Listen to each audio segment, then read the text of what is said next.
First reading reminds us of the example that we must live to others. No? Sometimes we can have our own rationalizations to actually exempt us from rules. No? And sometimes it is but right that we are to be exempt from rules. No? Kaya nga po sa mga senior citizen, kung minsan, yun yung isang bagay na makikita mo. No? Sa pila, una sila. No? Meron silang mga senior citizen card. No? It is good, no? Because it is actually showing that we as a country know how to give respect to our elders and to be grateful for the service they have done in the past. Pero po kung minsan dapat tingnan natin, hindi lang po dapat privileges ang tinitingnan natin. If you look at Eleazar, he was someone who was already privileged enough because he was already of old age. And he established friendship. No? Mukhang friends sila kahit na itong mga bumaliktad na sa ibang relihiyon. No? But he was still a staunch believer in Yahweh, his God. No? Kaya nga po, siguro yun yung isang bagay. Kaya nga, nung una sinabi sa kanya, sige nga, no, pag-pretend ka na lang. No? Hahayaan ka na namin sa gusto mo. No? And yet, he did not actually exercise that privilege. No? Siguro yun po yung isang bagay na dapat nating tignan sa buhay natin. No? Sometimes, no, we always want to exercise the privilege. Sometimes we always think that we are entitled to something. No? Pero kung minsan dapat tingnan natin, even when we are entitled, even when we are privileged, can we actually be humble enough to step aside so that we can give a good example to other people? Kasi ang buhay po natin, hindi lang dun sa, basta't ako, alam ko tama ako. No? Ang tanong, baka naman, oo, tama ka. No? You can get away with it according to Eleazar.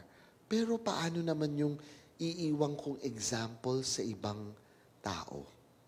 No? Yun po siguro yung isang bagay na tingnan natin. I would not forget this experience of mine. So I was in a supermarket. No? And it was still early because kabubukas pa lang po ng supermarket. And so, pagka dating ko dun sa counter, I was, nandun po ako sa pila nung regular customers. No? Eh dahil po merong tatlo na kami dun sa pila, bigla-bigla, ito pong nandun sa may senior citizens counter, sabi niya, dito na lang po. So, I actually transferred to the counter and started putting my things there. Unfortunately, there was an old lady that came after me. No? And she was ranting all the way through. No? Sabi niya ganon, senior citizen to, hindi ka naman senior citizen, ba't nandito ka?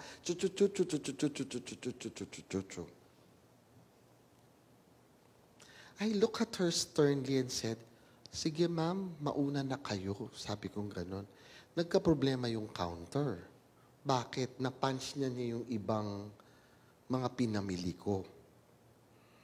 No? Tapos, sabi ko, ngayon po anong gusto niyong gawin? I was supposed to actually say to her, kung gusto niyo, bayaran ko na muna yung na-punch. Paunahin ko kayo. Tapos bayaran ko ulit yung ano. Pero sabi kong ganun sa sarili ko, talaga bang ganito? Is this the example we want? No? Hindi naman po kasi of my own accord.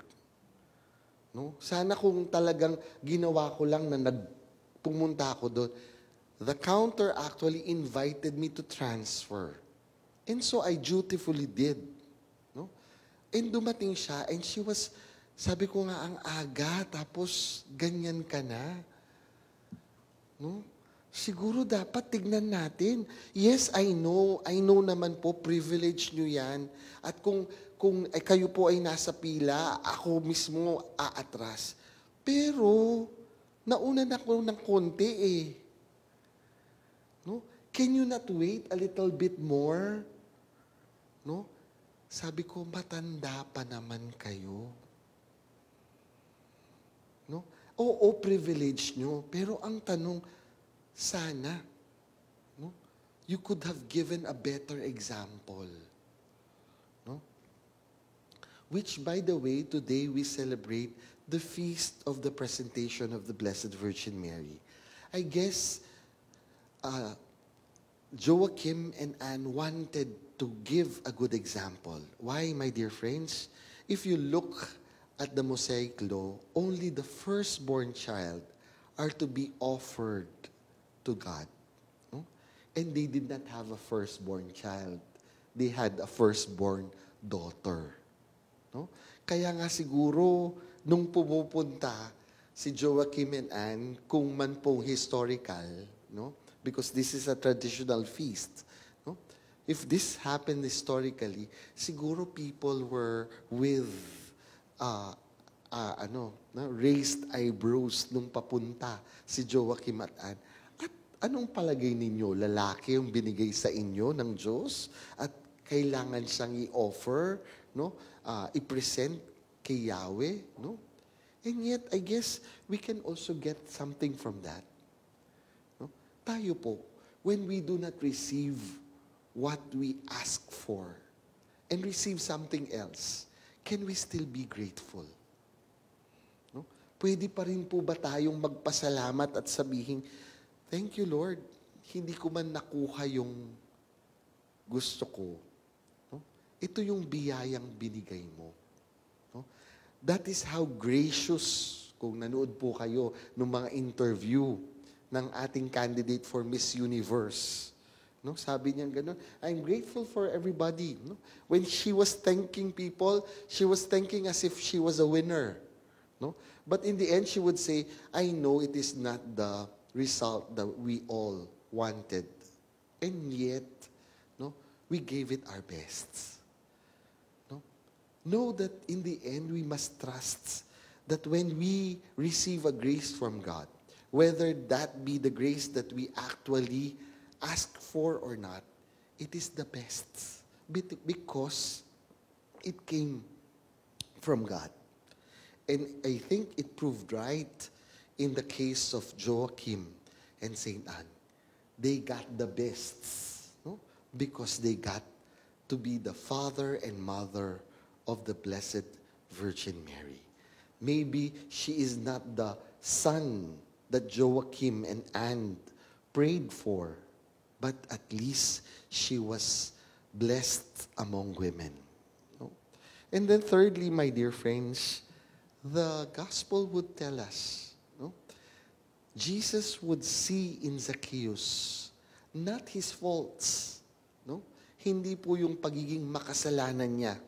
Kaya nga po yung mga tao sa paligid ng Zacchaeus, they said, he has gone to a sinner's house. Yet the Lord saw the possibility in Zacchaeus. The possibility that he can still change. He can become better. And that he is actually a descendant of Abraham.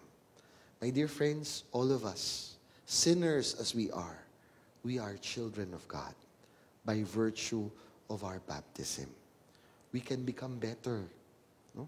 That is why it is always for us to give each other a second chance, to look at the possibility that we can be better than our pasts. Yes, we can have made a lot of mistakes in the past, but we can also do a lot of good with our future if we can only have and give ourselves and be given a second chance.